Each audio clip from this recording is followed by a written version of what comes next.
Bien-aimés dans le Christ, cette semaine, la parole de Dieu nous invite à préparer les chemins du Seigneur, car sa venue est prochaine.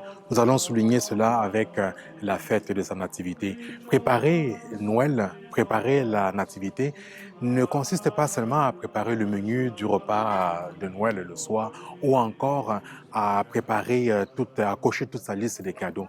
Cette préparation passe aussi par le sacrement de la réconciliation. Voilà un lieu qui nous est offert par l'Église pour préparer effectivement nos cœurs à Noël, pour préparer nos cœurs à sa nativité.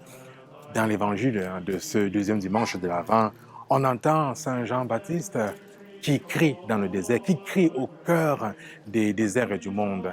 La semaine dernière, le curé, l'abbé Julien Guillot, nous invitait pour la première semaine à veiller les uns sur les autres et nous invitait à vivre cette démarche de préparation en maisonnée, en veillant les uns sur les autres. Alors, cette semaine, je nous invite à poursuivre cette préparation en maisonnée et même au-delà de nos maisonnées, bien sûr en respectant les consignes de santé publique, mais d'aller plus loin dans cette préparation à travers le sacrement de la réconciliation. Cela peut commencer par une correction fraternelle et également par prendre la décision, une prise de décision pour vivre justement ce sacrement de la réconciliation. Oui, bien-aimé dans le Christ, la voix qui crie dans le désert, qui crie de préparer les chemins du Seigneur, nous invite justement à poser des gestes concrets. Oserons-nous crier justement comme Saint Jean-Baptiste? Oserons-nous interpeller nos frères et sœurs dans le Christ, dans nos maisonnées, dans notre entourage, dans nos familles,